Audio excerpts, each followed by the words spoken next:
आज हम आपको एक ऐसे केस की बात बता रहे हैं जिसमें कंप्लेनेंट ने सेक्शन 138 एनआई एक्ट का ऐसा कानूनी फंदा तैयार किया था कि आरोपी, जो स्वयं एक एडवोकेट थे, वे भी छटपटा कर रह गए थे और कुछ कर नहीं सके थे।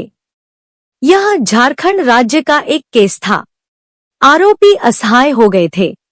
अंततः उन्होंने इंडियन लीगल सिस्टम से सहायता मांगी थी और इंडियन लीगल सिस्टम हमेशा की तरह अपने क्लाइंट को बचाने के उद्देश्य से मैदान में आ गया था।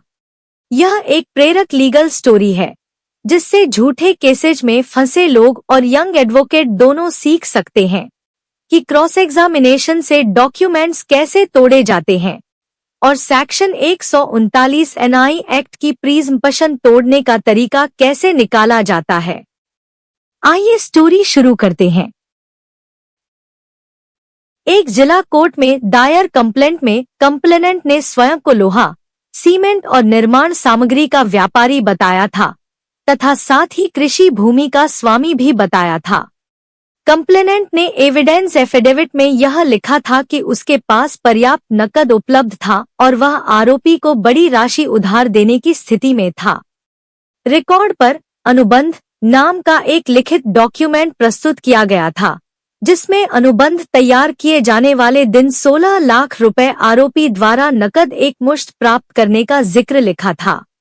उसी अनुबंध में यह भी लिखा गया था कि आरोपी ने 4 हस्ताक्षरित चेक सिक्योरिटी के रूप में दिए हैं जिन्हें उपरोक्त 16 लाख रुपए की राशि लौटाने पर वापस कर दिया जाएगा। आगे बताया गया था कि चेक बैंक में प्रस्तुत किए गए। बैंक ने फंड्स इनसफिशिएंट का मेमो जारी कर दिया। कंप्लेनेंट ने लीगल नोटिस भेजा और नियत समय के बाद सेक्शन 138 एनआई एक्ट के अंतर्गत कंप्लेंट कोर्ट में दाखिल कर दी। इस प्रकार प्रारंभिक रिकॉर्ड में पूरी देनदारी की श्रृंखला व्यवस्थित रूप से पेश करके आरोपी के खिलाफ एक फुल प्रूफ केस बना दिया गया।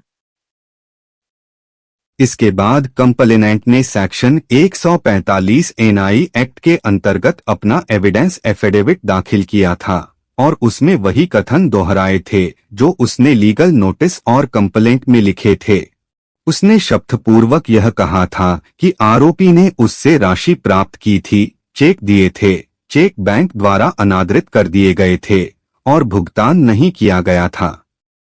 रिकॉर्ड पर अनुबंध नाम का डॉक्यूमेंट, चारों चेक, बैंक का रिटर्न मेमो, लीगल नोटिस, डाक रसीदें, कंप्लेंट तथा एविडेंस एफिडेविट क्रमशः संलग्न किए गए थे।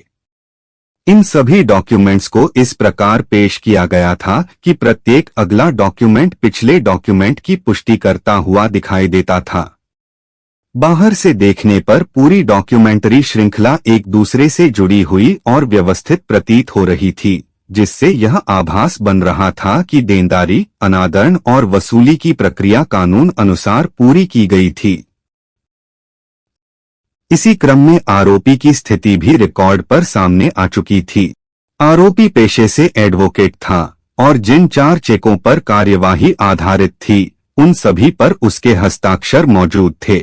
वे चेक कंप्लेनेंट के कब्जे में पाए गए थे और बाद में बैंक में प्रस्तुत किए गए थे। बैंक द्वारा प्रत्येक चेक के संबंध में फंड्स इनसफिशिएंट का रिटर्न मेमो जारी किया गया था। उन मेमो के आधार पर कंप्लेनेंट ने आरोपी को लीगल नोटिस भेजा था और चेक राशि का भुगतान मांगा था।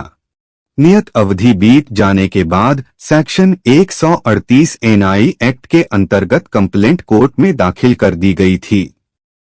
चेकों पर हस्ताक्षर का स्वीकार हो जाने के कारण सेक्शन 139 की लीगल प्रिजम्पशन लागू हो गई थी और रिकॉर्ड की इस स्थिति ने आरोपी को ट्रायल का सामना करने के लिए बाध्य कर दिया था।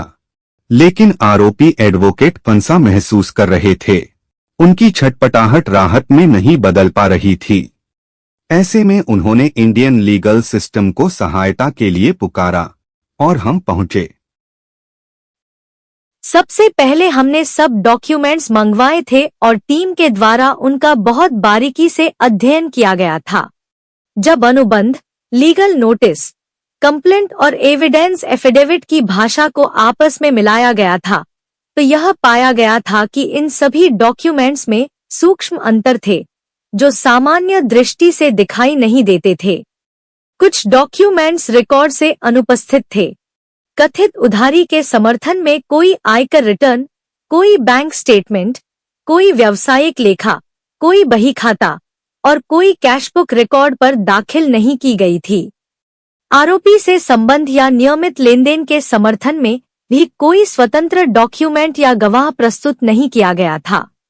इस प्रकार अनेक आवश्यक डॉक्यूमेंट्स की अनुपस्थिति रिकॉर्ड पर स्पष्ट दिखाई दे रही थी।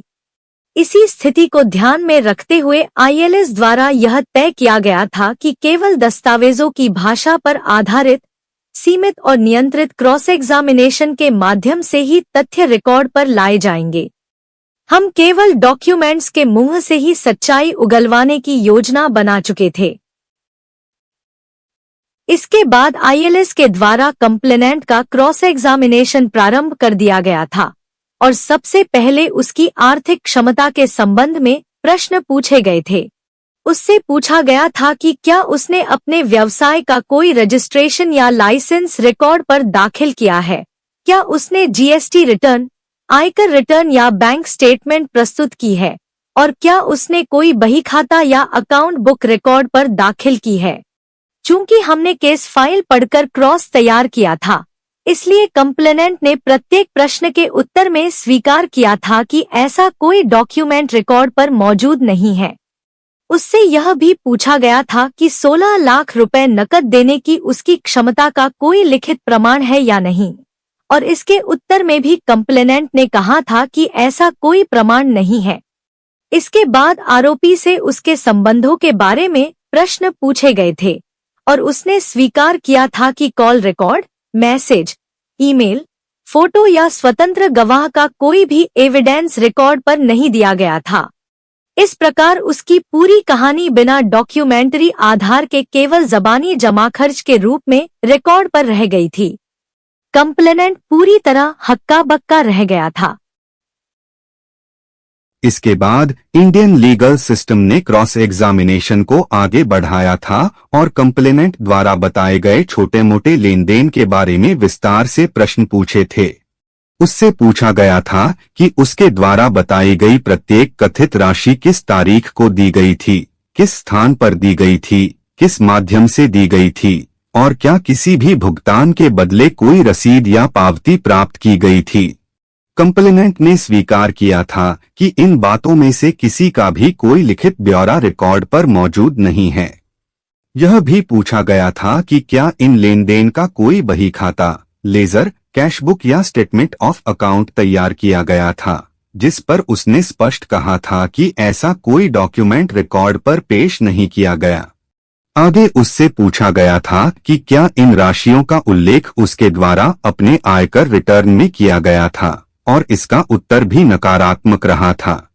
इस प्रकार यह रिकॉर्ड पर आता गया था कि कथित लेन देन का कोई डॉक्यूमेंट्री आधार मौजूद नहीं था।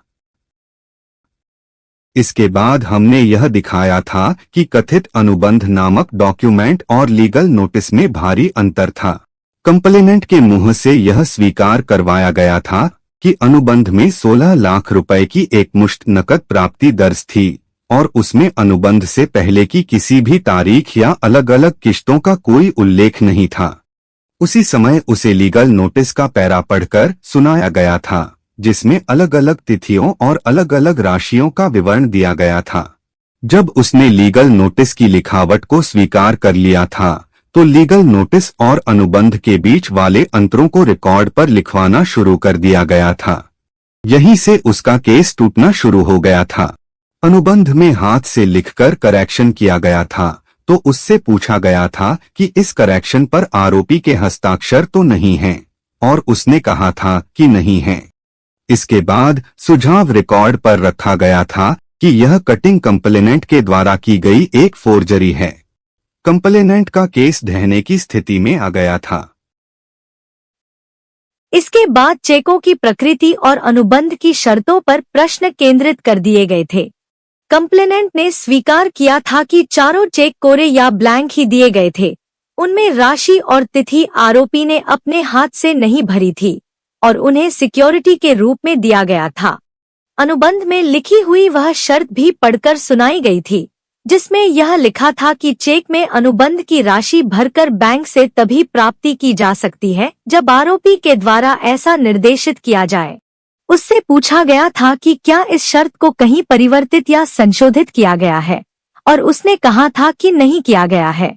फिर उससे पूछा गया था कि क्या लीगल नोटिस, कंप्लेंट या एविडेंस एफिडेविट में इस निर्देश शर्त के पालन का कोई उल्लेख किया गया है, अर्थात आरोपी ने निर्देशित किया हो कि चेकों को बैंक में प्रस्तुत कर दिया जाए।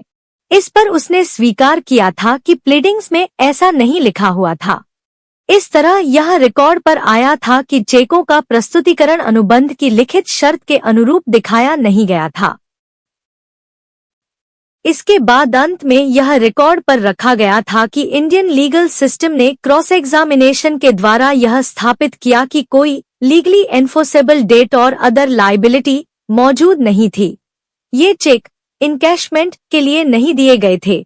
इन्हें बैंक में प्रस्तुत करना कथित अनुबंध नाम के डॉक्यूमेंट के विरुद्ध था, और सबसे बड़ी बात यह सामने आई थी कि अनुबंध में लिखी बातों और लीगल नोटिस, कंप्लेंट तथा एविडेंस एफिडेविट में लिखी बातों के बीच भारी अंतर था।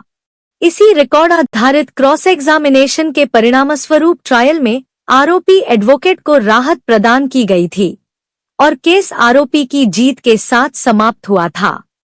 यही इंडियन लीगल सिस्टम का वह क्रॉस एग्जामिनेशन था जिसमें दस्तावेजों की भाषा और रिकॉर्ड के उत्तरों के आधार पर पूरी संरचना गिरती चली गई थी। इंडियन लीगल सिस्टम की ऑनलाइन इंटेंसिव लीगल कंसल्टेशन अपने व्यूअर्स की कानूनी समस्याओं का उपचार देती है। छोटी समस्याओं के लिए 20 मिनट वाली कंसल्टेशन और विस्तृत समस्याओं के लिए 40 मिनट वाली कंसल्टेशन सब निदान आपको प्रस्तुत कर देती है। हमारे सैकड़ों व्यूअर्स इससे नियमित लाभ पाते हैं और अपने केसेस में अपनी समस्याओं का हल ढूंढ लेते हैं। व्हाट्सएप मैसेज के द्वारा आप भी अपॉइंटमेंट फिक्स करवाएं। हमसे सहायता पाने के लिए हमारा व्हाट्सएप नंबर, हमारा ईमेल एड्रेस और वेबसाइट का यूआरएल आपको सामने स्क्रीन पर दिखाई दे रहा होगा तथा ये सब बातें हमारी हर वीडियो के डिस्क्रिप्शन में भी होती हैं। समय को गंवाएं नहीं, उसका इस्तेमाल करें। हमारी वेबसाइट पर बहुत महत्वपूर्ण जानकारी को सरल भाषा में पढ़ें। वहां झूठे आरोप या फॉल्स एलिगेशन से बचने के उपाय भी मिलेंगे। इस वीडियो को लाइक करें, शेयर करें और चैनल को सब्सक्राइब करें। बेल आइकन को प्रेस करें ताकि नई वीडियोस आपसे मिस ना हो जाएं। हम आपसे अगले वीडियोस में फिर मिलेंगे। तब तक के लिए प्रणाम।